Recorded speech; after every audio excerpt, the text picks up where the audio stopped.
Good afternoon. Today we are going to discuss about factors sustaining democracy.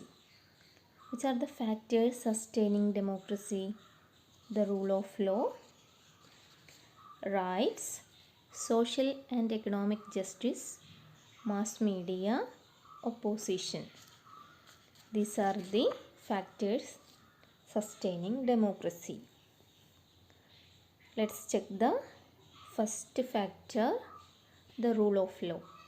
All are equal before the law. Everyone is obliged to obey the law. Nobody is above the law. The rule of law means all are equal before the law. Nobody is above the law. Next factor, rights. Rights are granted to the citizens for the progress of individual and the country. Rights are granted to the citizens for the progress of individual and the country. Different laws implemented by the government to ensure various rights of the people. Which is the next factor, social and economic justice. Democracy is the form of government that ensures the participation of all people. It is meaningful only when all are equal. Ensuring equal treatment for all by minimizing social and economic inequalities is the principle behind the idea of social and economic justice. Ensuring equal treatment for all by minimizing social and economic inequalities is the principle behind the idea of social and economic justice.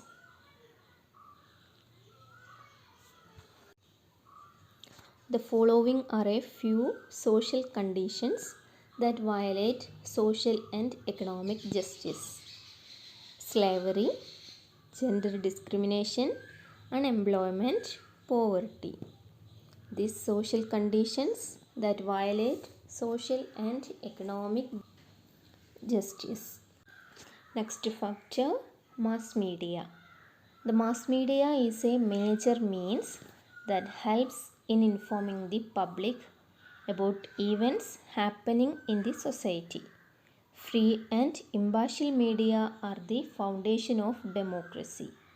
The media play an important role to familiarize the public with individual opinions and to bring common demands to the government's attention. The media also informs the public of the decision of the government.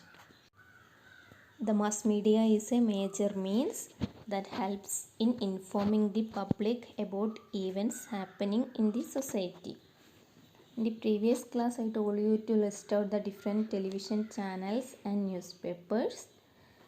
The all mass media is a major means that helps in informing the public about events happening in the society. Next factor, opposition. We have seen the significance of election in democracy. Election creates both ruling and opposition parties. What is the duty of opposition parties? It is the duty of the opposition to persuade the government to function better by pointing out the wrongs of the government. We have seen the significance of election in democracy. Election is a basic feature of democracy. Which are the factors sustaining democracy? The rule of law, rights, social and economic justice, mass media, opposition. Our next topic, democracy, a way of life. We know the different definition about democracy. As a way of life, democracy upholds human values and individual liberty. Respecting opinions of others is a part of democratic way of life. Respecting opinion of others is a part of democratic way of life. An individual has the right to agree or disagree with the opinion of others. Democracy becomes meaningful when we are able to form collective decisions. We should be able to adopt the democratic way of life at home, in a school, and in society. Democracy upholds human values and individual liberty. Respecting opinion of others is a part of democratic way of life. An individual has the right to agree or disagree with the opinion of others. Some social conditions that violate social and economic justice, like slavery, gender discrimination, unemployment, poverty, etc. In this chapter, we studied different definitions related to democracy, states of election, factors sustaining democracy, etc.